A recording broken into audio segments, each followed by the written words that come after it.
9/11. This is also, more importantly, she is an expert in chemtrails, weather control, synthetic biology.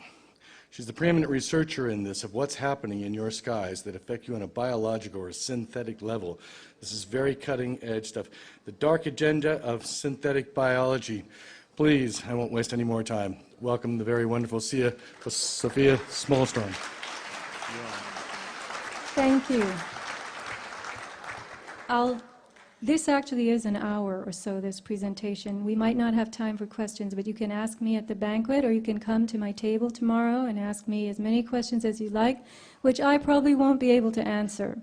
So the thing about what's going on now is, how big is the big picture? And I used to think that if you went outside the box, you could see more. And a lot of people believe that this settles at the level of power and control, that if they have all the power, they have all the control, that's what they want. There's actually something beyond that, and that's what I've started to explore. The big picture, I may be wrong, but I want you to follow the dots that I connect, which are basically in the form of a square. I'll start here, I'll go here, I'll go here, I'll go there, and a shape will be made. The terrain is huge. It's much, much bigger than I ever dreamed of. And so it's about really impressions and perspective. And I had a friend who's now no longer alive, Harriet. Harriet used to keep me awake at night on the phone and tell me things until 1 o'clock in the morning, notes that she had taken from listening to radio shows. She really taught me how to see. So, the real voyage of discovery consists not in seeking new landscapes, but in having new eyes. Now here is a photograph, and here is an impression. So I am going to give you the impressions that I have gathered and see what you think of them by the end of this evening. We're getting new impressions of the sky.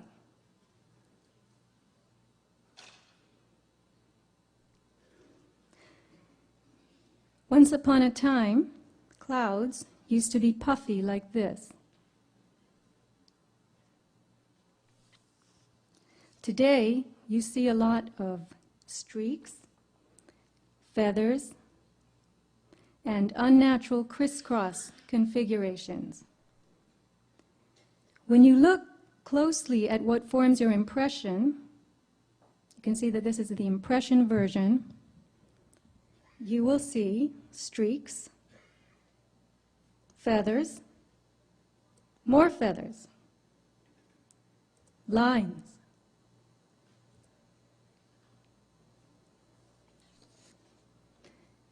When you look closely at the lines, you see this. Looking at a collage of lines,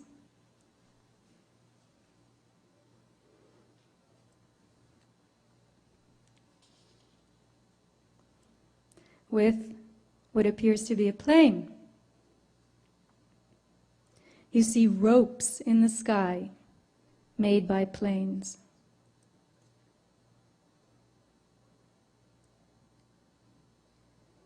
Forming a web, a haze.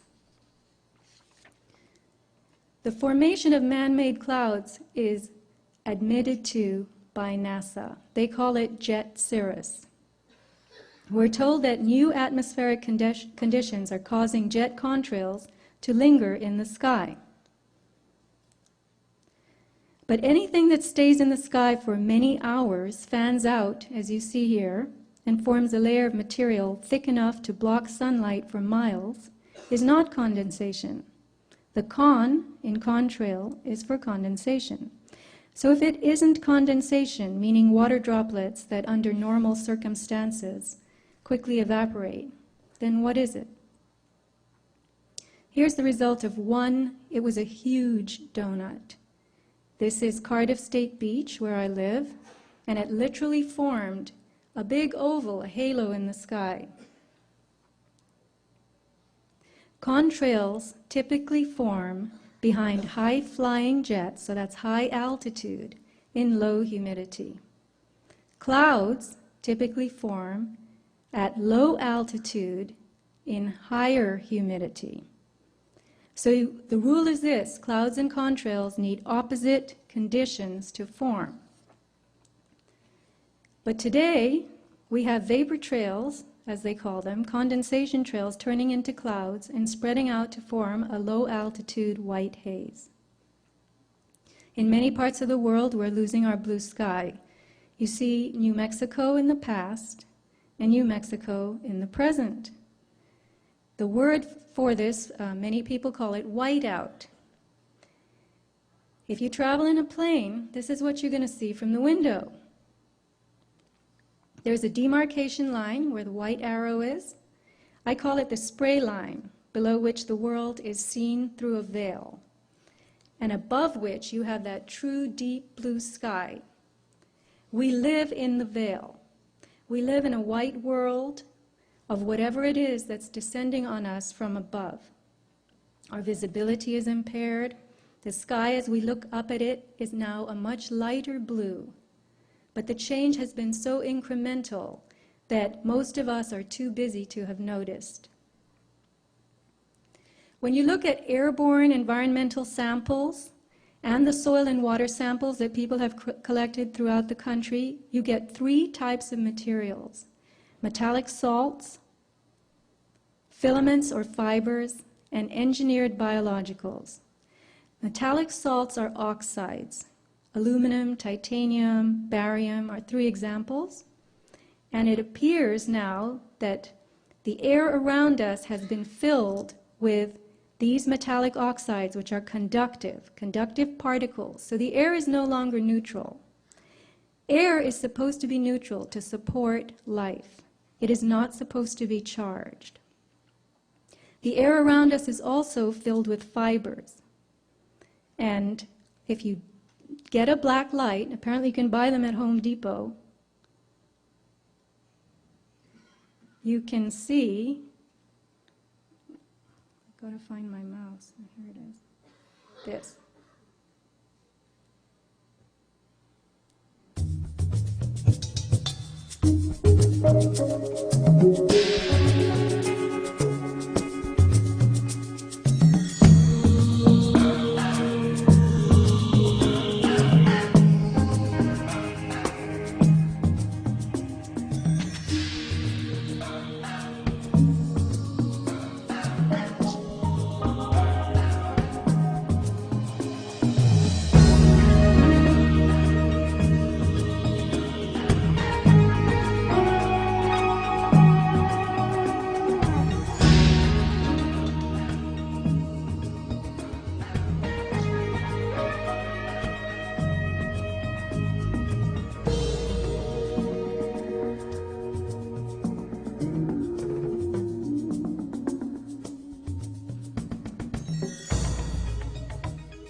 All right, how do you make clouds and rain? Clouds are formed from moisture that evaporates from the Earth's surface, carried upward on air that's warmed by the sun. As the warm air rises, it begins to cool. There's a certain point, they call it the dew point, D-E-W. And at that point, the moisture in the air begins to condense around particulates which are in the air. And these particulates are usually dust or salt. These particulates are called condensation nuclei. They have an affinity for moisture, dust, salt, like water, okay? As more water vapor gathers around the particulates, the combination becomes unstable, which is a raindrop. So we know that particulates in the atmosphere nucleate, meaning they gather into raindrops. Now here is something interesting.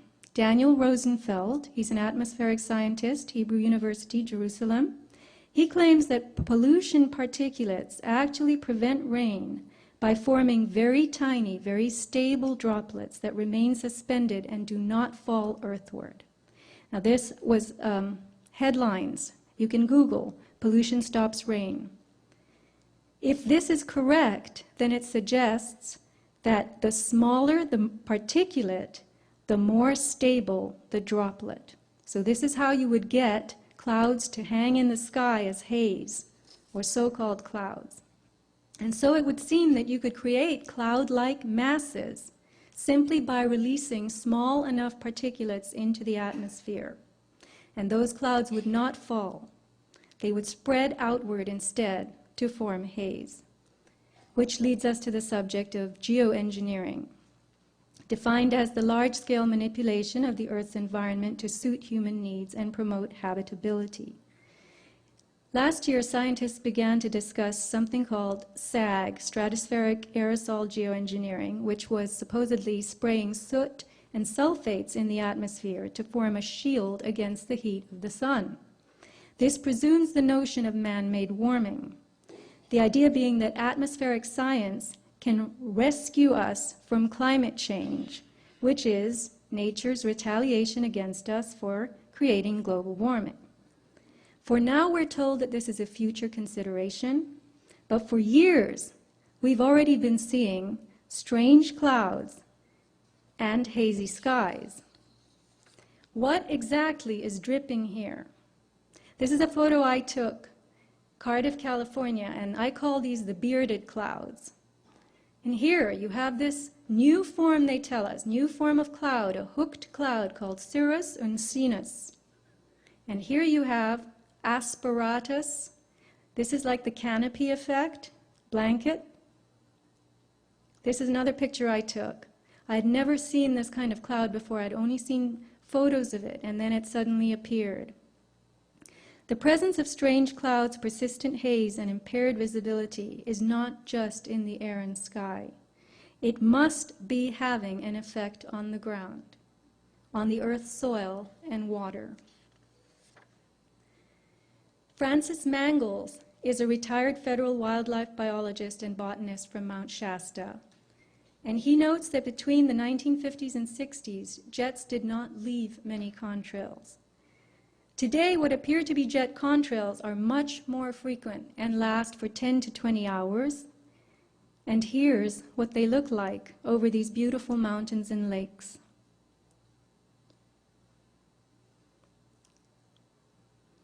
Now this would make a lovely view, don't you think? Counting all trails in every direction over Mount Shasta, Mangles says, the FAA indicates there can't be that many flights per day. The number has been as high as over 30 contrails at once, and I've counted 100 just before weather fronts.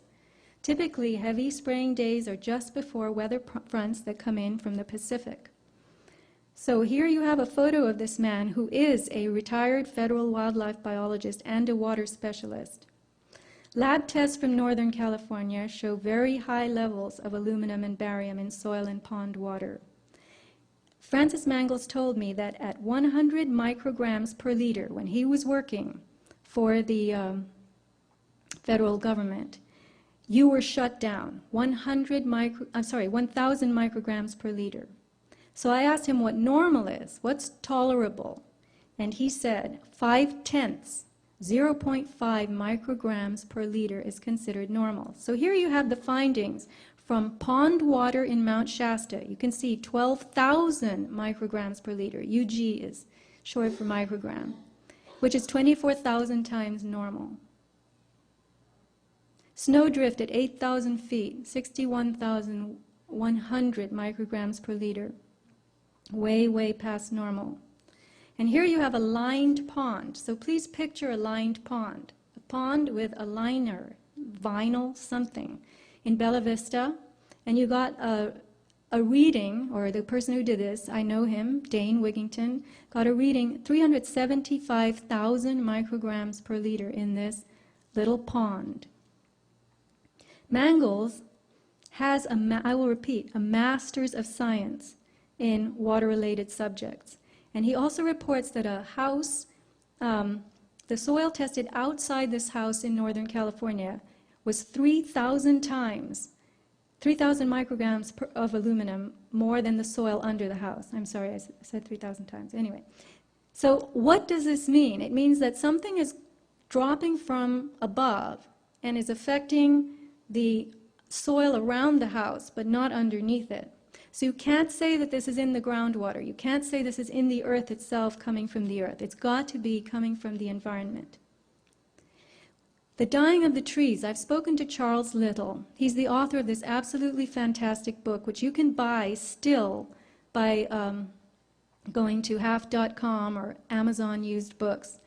It is about the natural or biotic reasons for tree death, and also the effects of industry and deforestation, which began decades ago. When manufacturing exploded, acid rain, different forms of pollution started to affect trees.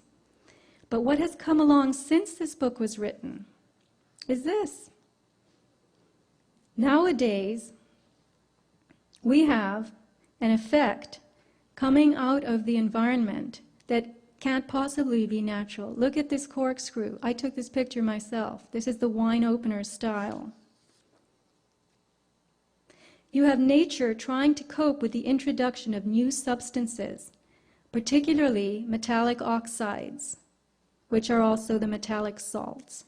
Living things, as I said before, the metallic salts have an affinity for water. So living things take up these salts along with the water that they're seeking. The natural world, which gets its food from the ground, is sucking this stuff up.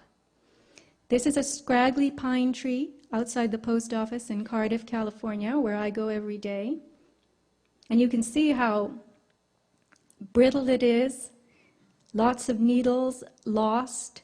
If you look closely at the needles when you stand under the tree, you see that they're all frosted with brown. Signs of tree death are these sagging limbs, these leafless, scraggly branches.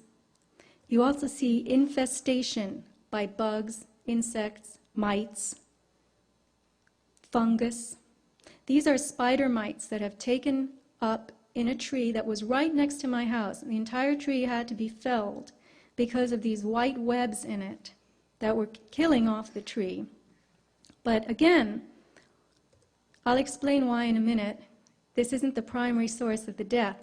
Here you have a phenomenon that Deborah Whitman, who's here with us today, has done a lot of research on. The white, we call it the tube sock effect on trees. You see white bark, and when we tested the bark of this tree, it showed it had these readings, aluminum 387. Now this is milligrams per kilogram because this is a mass analysis rather than a liquid context. So you have barium at 18.4, strontium 113, and titanium 15.2. You can see again in these photos the enormous scorched look. That's a very dying, very unhealthy tree. And you see this other thing called secondary growth. The tufts on the trunk poking out, that's the tree giving itself, desperately trying to give itself a second stab at life. So when you look around you and you see these little growths, sometimes they're all the way along the trunk from the ground up. The beauty of an induced problem is that its twin is the solution. As nature begins to die, we will be told that science will have to step in to save it. So, you'll have GMO trees as the answer. The silent forest, they call it, genetically engineered trees, non-reproductive, no fruit, nuts, blossoms, no insects, animals, birds. Low lignin, that's the wood fiber, which makes the tree very easy to cut and pulp. The silent forest will grow straight and tall and will be replenished by the state in what will be considered appropriate numbers and in appropriate locations. In May 2010, from this article, we learned that the USDA approved large-scale field trials of 200,000 GMO eucalyptus trees made by ArborGen, biotech company, to be planted from Florida to Texas. Now, we're told that the purpose of the trial planting is to evaluate whether such GM trees can become new sources of wood for paper and biofuels, also in the name of conservation and improvement. This is the story they give us. We're trying to conserve, we're trying to go green, and we're trying to help. But then you come up against articles like this, 2008.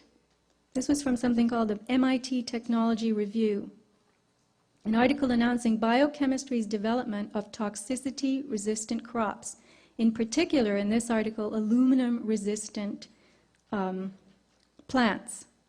So the article tells us that aluminum in soil stunts the growth of crops. Wheat, corn, and barley don't fare well in aluminum-laden soils. But now, scientists, plant scientists, have found a way to get the plant to shut down its own cell division. To stop the plant from shutting down its own cell division. Because when a plant encounters toxins in the soil, it says to itself, I don't want to keep growing. So it shuts down the cell division. But they have figured out a way to keep prompting those plants to produce reproduction.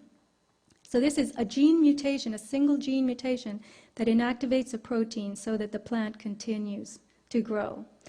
The quote from this article is very interesting. The plant is effectively blind to what's happening in the cell. And that's from biochemist Paul Larson. The mutant plants can maintain high levels of growth in the presence of toxic levels of aluminum, even if they sustain DNA damage. When something begins to die in nature, it attracts bugs, blight, molds, even viruses and bacteria. This is nature's way of hastening decomposition so that the dying form can become food for other living things. Today, we have an epidemic of tree decline all over the world, not just in America, but it's in Australia, it's in Europe. Thousands of square miles of die-off in the savannas and forests of many, many continents. And in cities and suburbs, trees are rotting as they stand, swooning, breaking. They are hazards to property, requiring removal. 6 trees around my house have been taken out in the last 2 years. Sunlight is a natural disinfectant. As hazy skies limit the sunlight, molds and fungus grow. As plants that are taking up toxins struggle to live, molds, viruses, bacteria begin to take them over. This is all part of nature, and bioremediation will be the obvious answer. Metallic salts have made our air conductive. This means that we and everything around us can transmit and propagate energy. The air is no longer neutral. It no longer supports, in a healthy way, living things. The second group of materials found in these environmental samples is unidentifiable fibers. And I really want you to appreciate the meaning of unidentifiable. These fibers have been sent to sophisticated laboratories, and there is nothing in the databases that match them.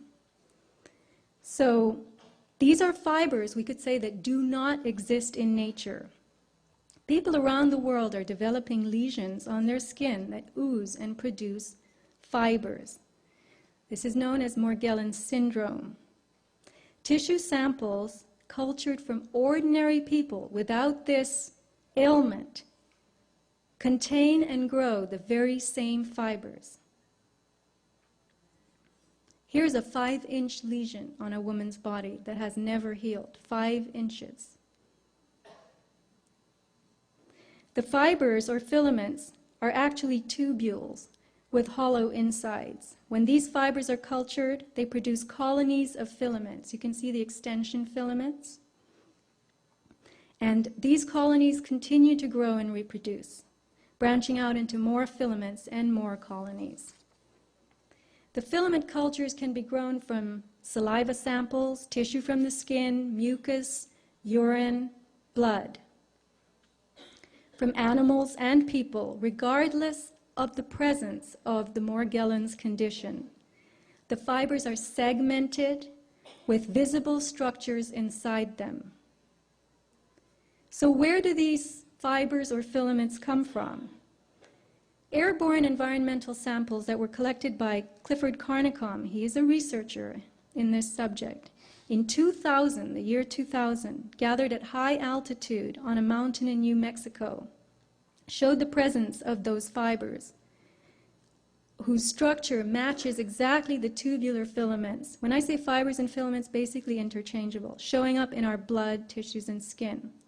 Additionally, the samples collected by Mr. Carnicom showed what he calls, and what's called in biology, desiccated erythrocytes. This is a multisyllabic term, but it means dried red blood cells. So, why these were in the air? Why are dried red blood cells in the air? Very puzzling. A medical microscopist, a biologist specializing in microscopy, confirmed to him that they were human red blood cells, but that they had been engineered in some way so as to be preserved. So again, you have to ask yourself, if I were 5 years old, I would say, Mommy, what are red blood cells doing falling out of the sky? Biology divides life into 3 kingdoms: bacteria, archaea, and eukarya.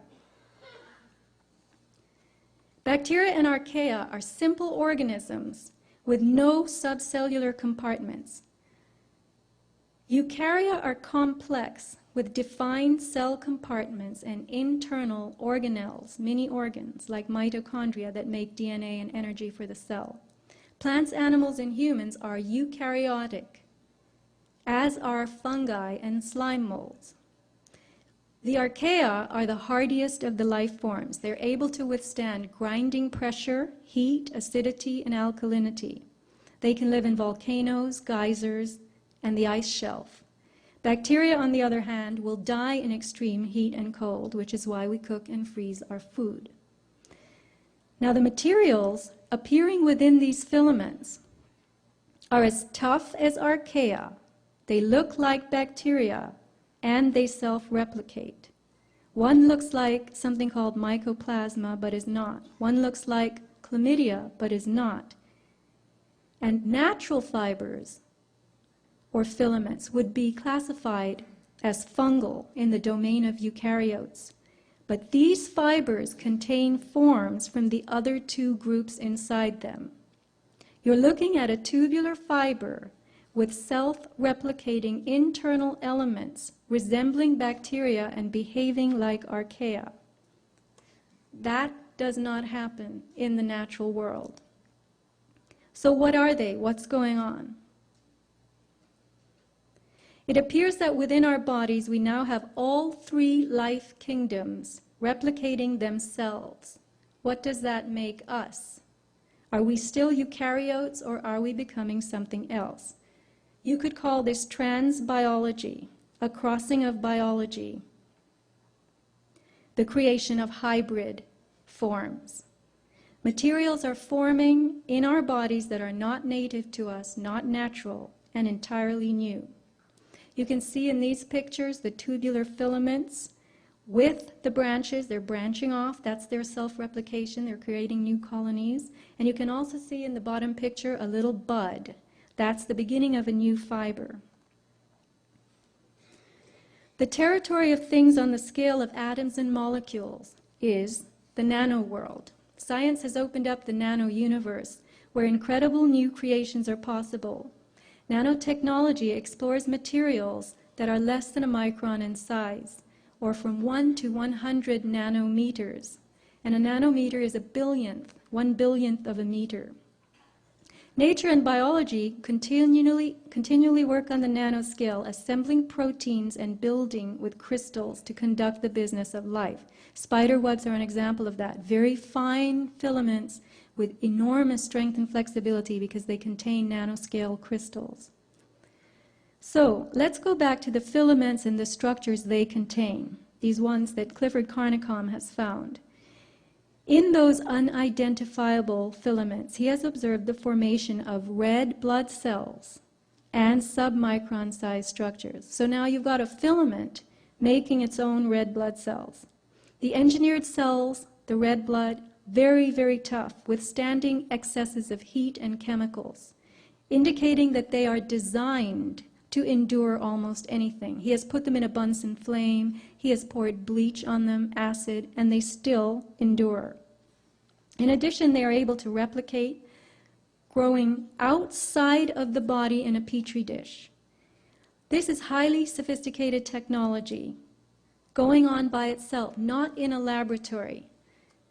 So we're witnessing red blood growing outside, having nothing to do with the bone marrow, in a petri dish, in somebody's very low-level lab. Could it be that artificial materials are being introduced into living things? Here you have, this comes from the nanotech industry. It's what I call the nanotech pyramid. You start with materials, you go up to structures, processes, and devices. Could it be that artificial materials are being introduced into us to create new processes from the ground up, which processes will override our own natural biology, our own internal systems?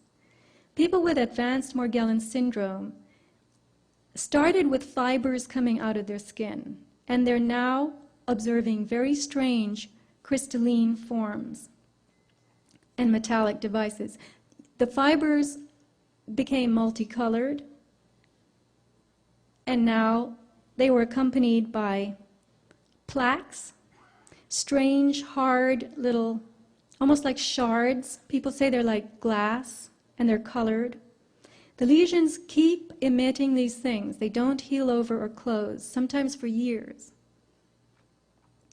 Here are more plaque structures, even grooved metallic devices. On the right, you'll see one device, the front and the back. These images are supplied by Jan Smith of morgellonsexposed.com, who has done extensive research on biotech websites, looking for things that match what comes out of her body, and she's finding them. The fibers from her skin were from high-density polyethylene. And I'm going to read what she's written on her website. The bizarre nature of my findings suggests a man-made source. It occurred to me that if these pathogens were being bioengineered in a lab, they were made of multiple components. The mutated material might reproduce and intermittently send out a batch of identifiable debris, much like the original genetics. I call this type of debris throwbacks.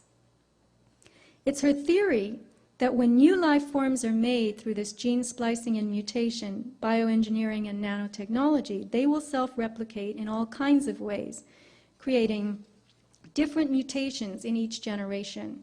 Morgellons specimens can sometimes be identified with the original spores before those mutations occurred. Jan found 3 varieties of something called Omycota fungus in her specimens, as well as something else called Dictyostelium discoideum, which is a slime mold that is a major player in biomedical research today. The material coming from her body was ribbony and motile. It was grooved and oval, very much like the Omycota spore you see here. At the bottom, where the purple arrow from the bottom is it's a diagram of Omycota. And on the upper right, you see something that came out of Jan's body that looks exactly like Omycota. The fiber strands that you see here were made of cellulose and GNA. GNA is glucans polysaccharide sugars, and this was confirmed by microscopy. GNA is a synthetic cousin of DNA. It has a 3-carbon glycerol sugar in it instead of the 5-carbon that you find in DNA. Here's a news report from April 2008 in which we are told, big headlines, GNA is DNA's chemical cousin. It's a nanotechnology building block. The Biodesign Institute at Arizona State develops the first self-assembled nanostructures composed entirely of GNA, synthetic analog of DNA. The nanostructures contain additional properties not found in DNA, including the ability to form mirror image structures. An NIH article from Japan, on research from Japan, also tells us that various conductive polymers and gold nanoparticles are entrapped within the helical superstructure of this GNA. Now, the particular sugar found in this GNA is called beta-1,3-glucans. And here you see it under what's called a Raman spectroscope, very sophisticated equipment. It looks, the microscopist who looked at this called it a sugar snake. So this is the GNA that you're looking at.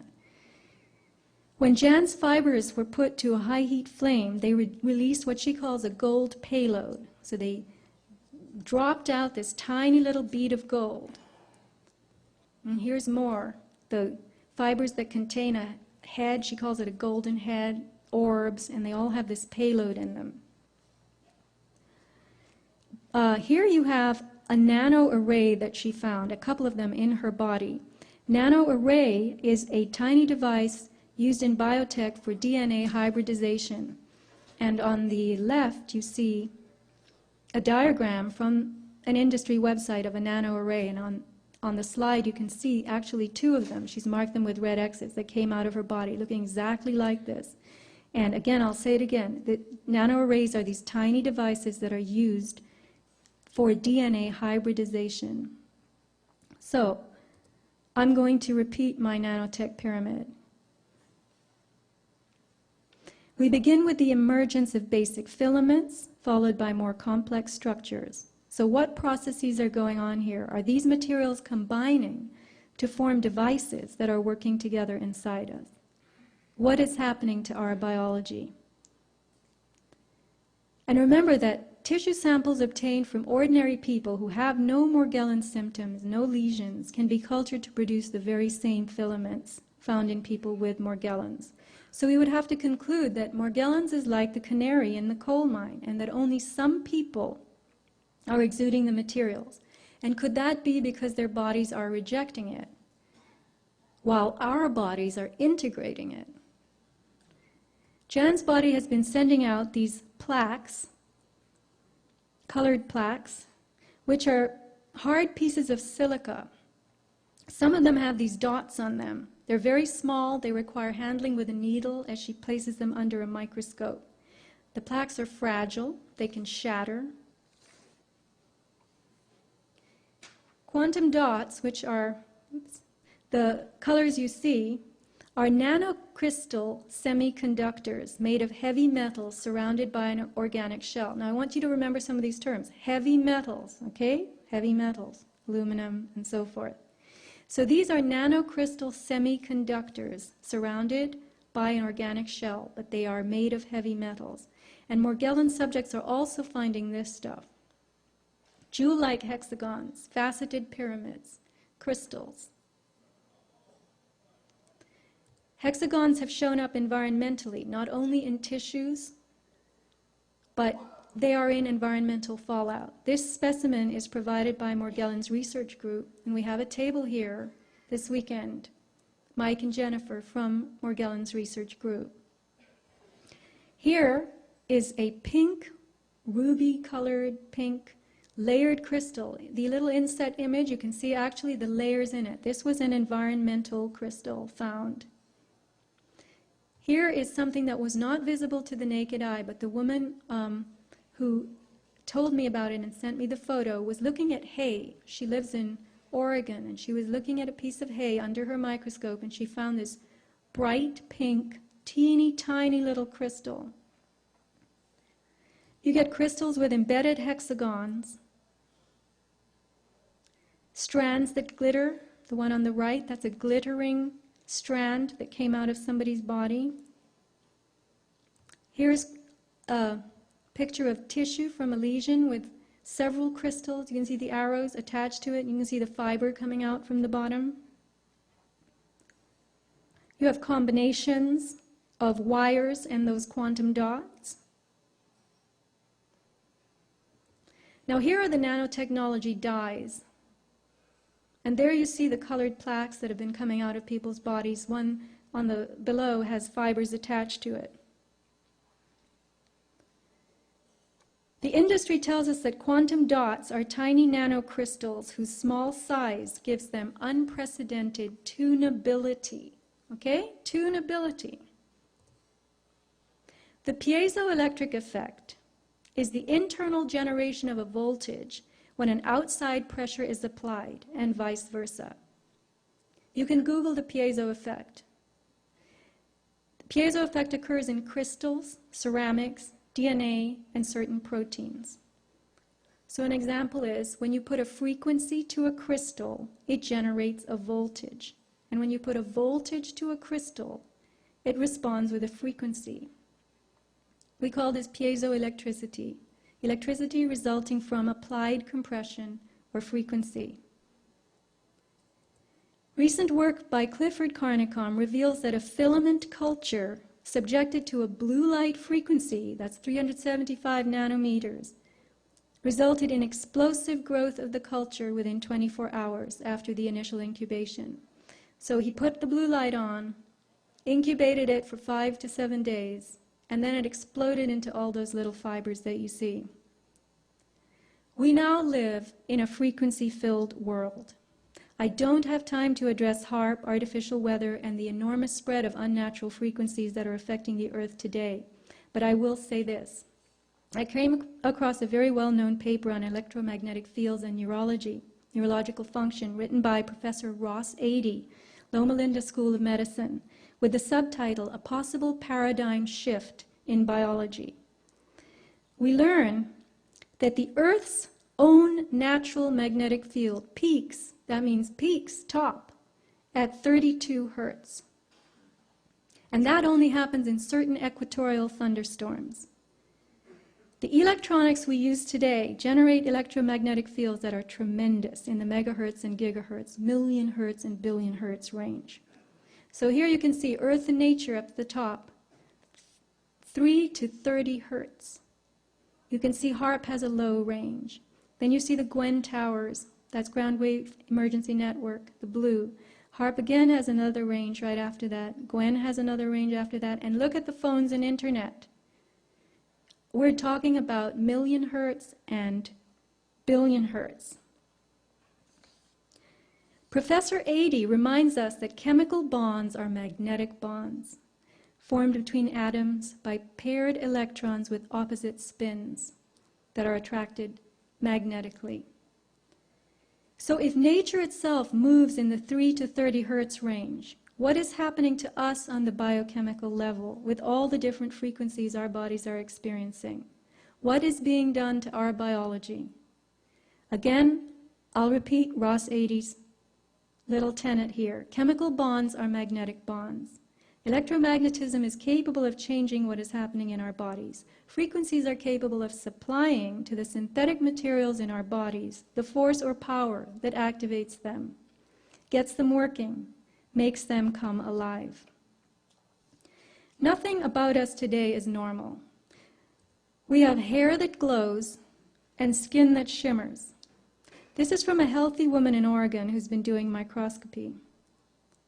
And if you go to Mike and Jennifer's table, they can demonstrate some of this iridescent effect for you. Here is a glowing little arrow-shaped thing found in rainwater when the same woman who supplied the former previous images, was scanning. She was scanning water from a puddle under her microscope, and she saw this arrow-shaped thing that glowed. And here's a hexagon that grew a fiber in 20 seconds as it was being observed under the microscope.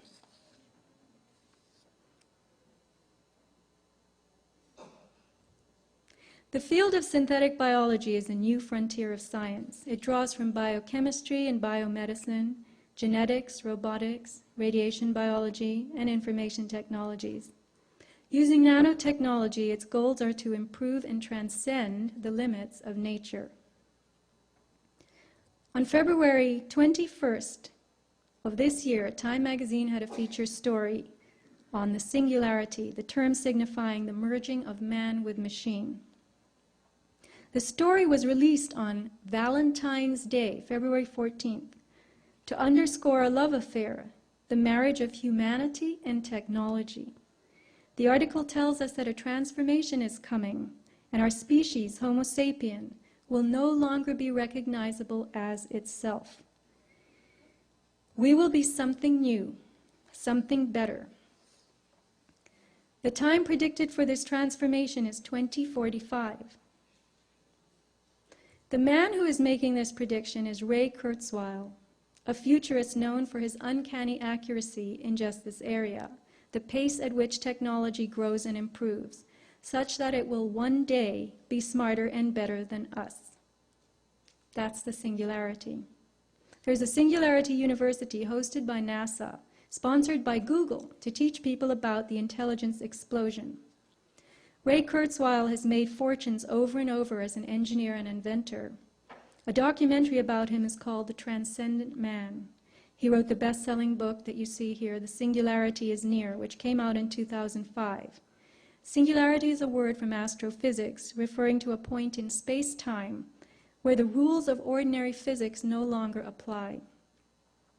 Kurzweil has correctly predicted the growth of information technologies. He has made it clear to the world that technological progress is exponential, not linear, which means that advancement begins to advance itself, in a manner of speaking. Exponential curves start slowly and then explode.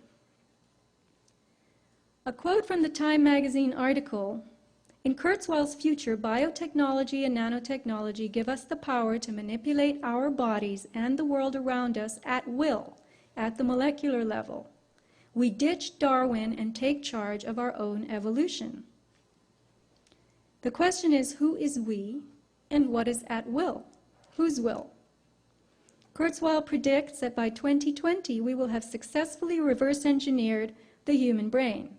And when hyper-intelligent artificial intelligence arrives, all we have to do is hand ourselves off to it. Armed with advanced nanotechnology, AI will solve the problems of the world. Strong AI, they use this term, is a super powerful, broad-spectrum intelligence that operates as easily and comfortably as a human being. It isn't just a chess-playing computer. It's a machine intelligence that can pass for human in a blind test, which is as close as you can get to consciousness or sentience. Now, once this kind of intelligence is here, what will it do as a newly created inhabitant of the Earth? Would it compete with us for resources? More intelligent than we are, would it treat us as lesser beings? Would it recognize that we made it, or would it overrun us? Kurzweil is one of the world's leading transhumanists, number 30 on Time's most influential list. Transhumanists believe that we ourselves should merge with machines. Imagine a time when we can download our brains into a computer and upload a computer into our brains.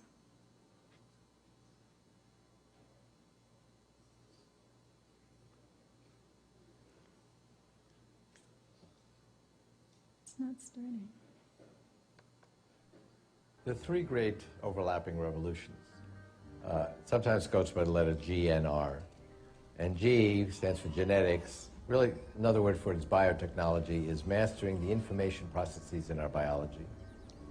And we ultimately will actually be able to reprogram biology away from disease and from aging. N stands for nanotechnology. In the next 25 years, we will have blood cell-sized devices that go inside your body and keep you healthy from inside, that go in your brain and interact with your biological neurons and allow us to merge with non-biological intelligence.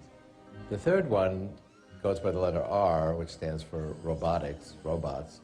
Really, though, refers to artificial intelligence. And that's the most significant revolution of all. In about 20 years, I've set the date 2029, a machine, an AI, will be able to match human intelligence and go beyond it. So artificial intelligence, which will give us not just more human intelligence, but will actually give us superhuman intelligence, will enable us to solve problems that we're not able to solve today.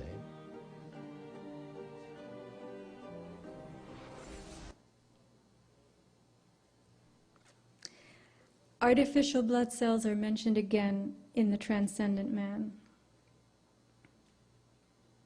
Whoops.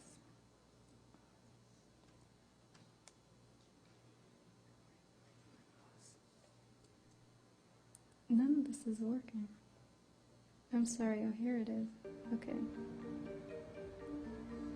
Biology is very impressive and intricate, clever, but also very suboptimal compared to what we ultimately will be able to engineer with nanotechnology. We are building devices now that are at the nanoscale. This is a design of a robotic red blood cell conservative analysis of these respirosites shows that if you were to replace a portion of your red blood cells with these robotic versions, you could do an Olympic sprint for 15 minutes without taking a breath, or sit at the bottom of your pool for 4 hours. We'll be able to download software against specific pathogens, including ones that have never been seen before, not be subject to autoimmune disorders.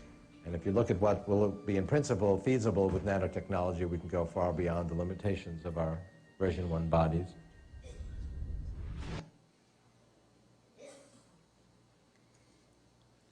The robotic blood cells will supposedly improve us and keep us healthy, as he says. But what if that's just the gloss to sell us on such bodily intrusions? Just as we're being sold on the idea of a smart environment, a techno-matrix that will vibrate with not just intelligence but connection. What indeed is the World Wide Web? We may think it's the internet, but it will be the humming network of everything connected through ubiquitous intelligence, intelligence that is everywhere. Artificial intelligence will connect the world. Homo sapien will be transformed into Homo evolutus. Biological processes will be run by technology. Living things will not be reproductive. The earth will be populated with engineered species, and all processes will be patented, licensed, and controlled. You could consider nanotechnology the installation of artificial intelligence in living and non-living things. Smart dust and smart motes, for instance, are tiny nanosensors that can float and land anywhere. As Kurzweil declares, self-replicating nanotechnology will infuse everything around us with itself.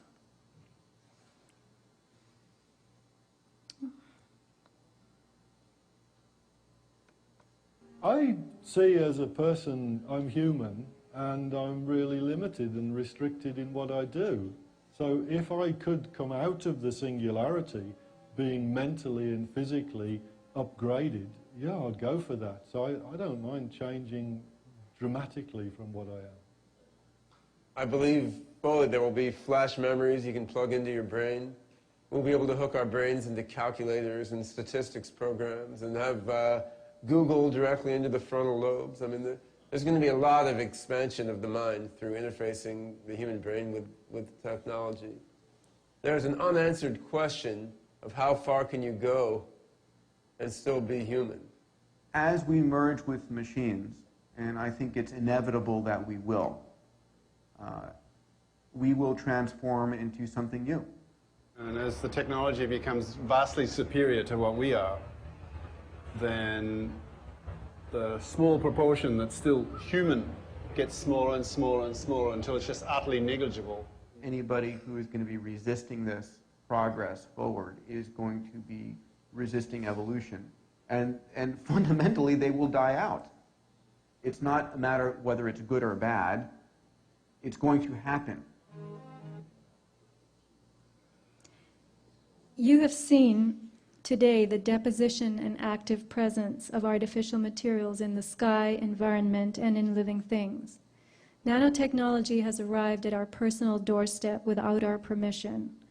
It isn't that this will happen in 2045. It's already here. Human enhancement is being sold to us as leaping tall buildings in a single bound and having better, faster, higher intelligence, perfect health. But all of that is the sales pitch. Enhancement may in fact be degradation, our being devolved to someone else's specifications. While nanobiotechnology promises in headlines to make our world better, it may in fact be busy taking us over so it can tailor us to the plan for the hive. Already transhumanists are looking forward to the creation of the post-human. An improved human that will have no gender, will not reproduce, will be a better performer in the workplace, will not be distracted by love or lust, will be free of disease thanks to these nanobots keeping it healthy. But all this is part of the fantasy. In reality, thanks to stressors on our physiology, infertility is soaring. Our sexuality is diversifying, and the nuclear family is falling apart. Biotech is an exploding frontier. It is clever enough and small enough to enter and change our very cells. New forms of DNA have been invented. There's GNA, as I told you about, and PNA, a hybrid of protein and DNA that will add to our double helix a third strand. When nanobiotech has a firm footing in us, it will be easy to upgrade and downgrade anyone and anything in any way. Oliver Curry, an evolutionist at the London School of Economics, predicted in 2007, the human race will one day split into two separate species, an attractive, intelligent ruling elite and an underclass of dim-witted, ugly, goblin-like creatures. So here you have the e-workers and the elites. Transhumans will presumably be involved in this process, the process of transformation, the process of renovation, remaking us into what someone considers improved. We are transhumans now. Improved is only what fits certain specifications. For instance, a specimen that can work 18 hours a day, a specimen that is sterile, that will never have the responsibility of caring for others, a specimen that is even-tempered, with a narrow, predictable range of expression. All this is enhanced, improved. Better performance is just that, the ability to produce a better result. It does not mean a specimen with greater skills. It may mean a specimen with narrower skills and the ability to repeat a task. So while the current ethical debate is about whether or not we should upload computers into our brains and how human we will be when that happens, there is something happening on the nanoscale right now. What it is exactly is unknown to us. As attempts by lay people to communicate with scientists about Morgellons-type materials are going nowhere. There is a blackout on this subject. Its victims are dismissed as having a psychological problem that is called delusional parasitosis. The presence of patented creations in our bodies gives rise to intellectual property issues. We know what has been done to small farmers into whose fields the winds have brought genetically engineered strains. They are sued by the powerful agricultural companies who own the patents. Will the day come when we are subjected to the jurisdiction of corporations whose patented materials we are carrying in our bodies? It doesn't matter how it got there. The fault is yours if it is simply in your possession. This is a forced partnership between us and them. This is how we will be eternally owned by them. This is how they can push our biology from Homo sapien to Homo evolutus without our having a say in it. For now, engineered technology in all living things is a secret. But one day we may be charged with unlawful possession of something that has become a part of us that we cannot get rid of. The nature of biology is to adapt. As more unnatural elements enter our bodies, if we cannot reject them, we will find ways to accommodate them. You could call it Invasion of the Body Snatchers meets Sleeping with the Enemy. In fact, the original Body Snatchers movie contains some interesting lines. Your new bodies are taking you over, cell for cell, atom for atom, and you'll be born into an untroubled world. Don't fight it, Miles, it's no use. Their bodies were now hosts harboring an alien form of life, a cosmic form. Metabiology was a term coined by the famous Jonas Salk of the Salk polio vaccine. It describes a form of biological prospecting, exploiting genetics, using chemistry, physics, and radiation for commercial and other goals. The 1940s and 50s gave us the birth of radiation biology, the techniques of which were used to decipher the mysteries of heredity, genes, and immunity. Geneticists plumbed chemistry and physics, using X-rays and UV light to irradiate plants, fungi, and fruit flies to see how mutations altered amino acids and enzymes to form a new biochemistry. All this continues today. We are living, walking laboratories for powerful science in a society of increasing control. We are being altered. The future being spoken of is happening now. My question is, how will we transcend this? And I have one more clip for you.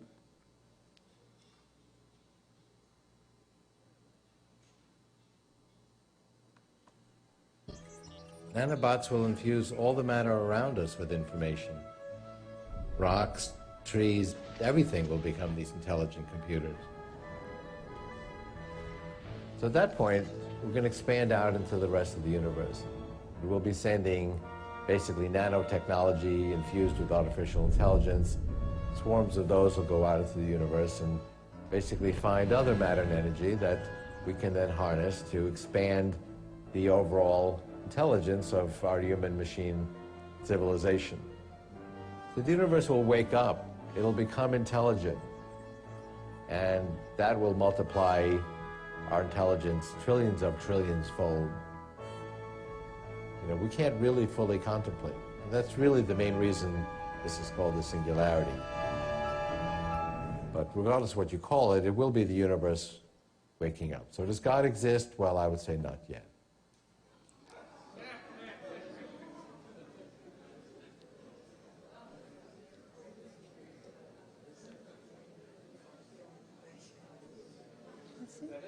That's it. I'm waiting.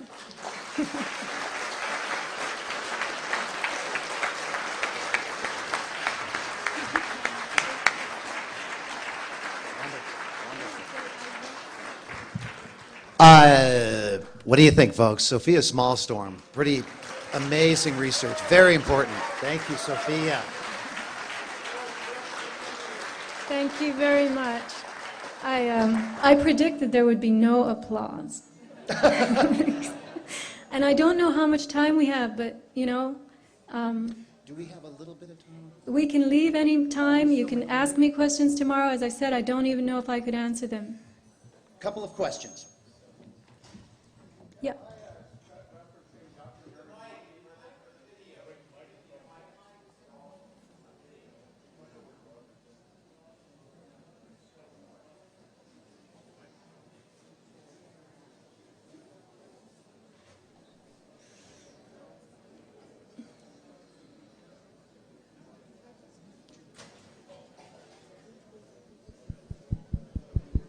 I think I heard the question a little bit. It was about Dr. Mary's monkey. Okay, speak up.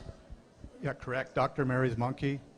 Yes. With the Jonas Salk, brought up the Jonas Salk studies with the simian viruses, monkey viruses that contaminated the polio vaccines. I have a research associate who will be covering this at length on a website called waypasthuman.com.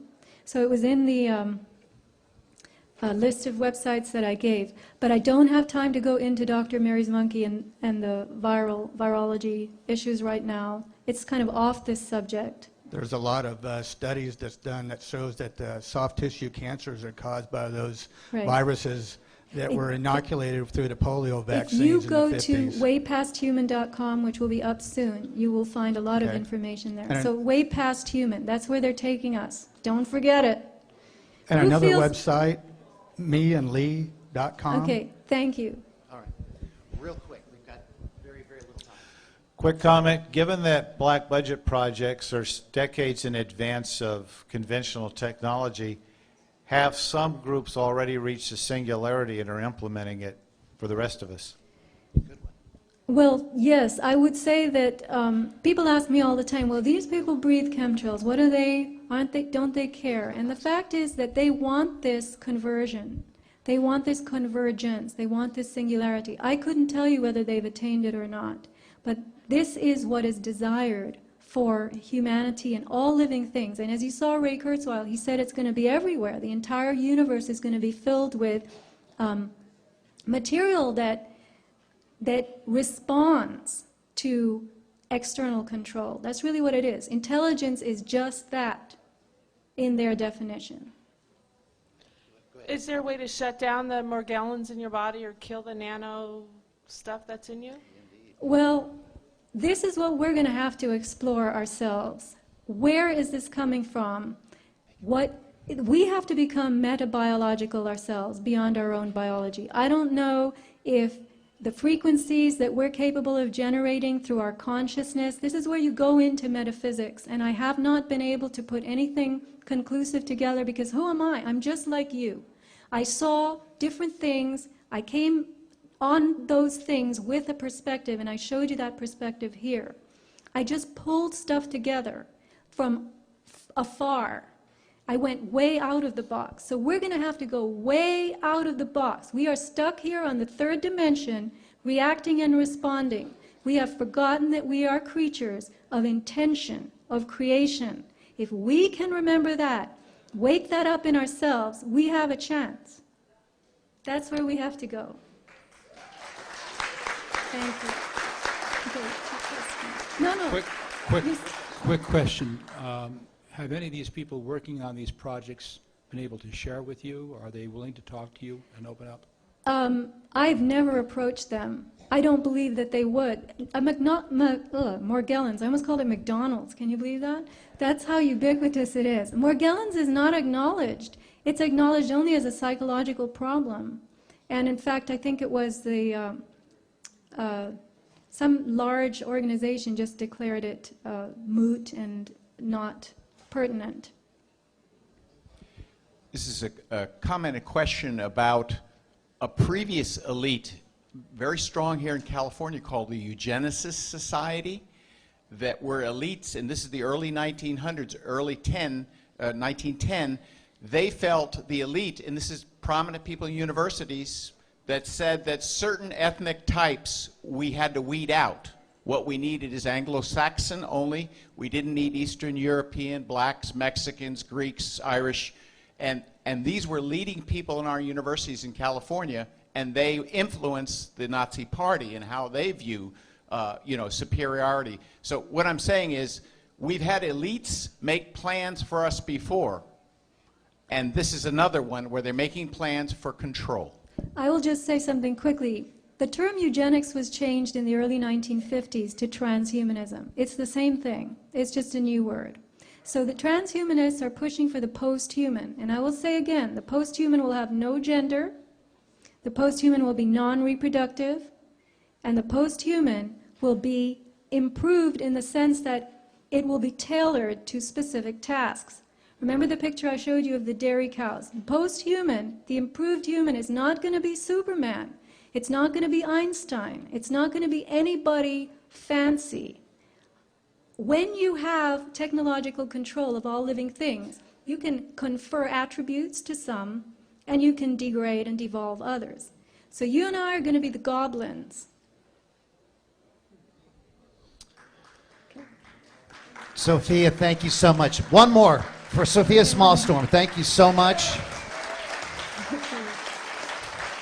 Thank you very much. Thank you. All right. Thank you very much. Thank you. Okay. Keep my mic. Ladies and gentlemen, we need to change the room for tonight.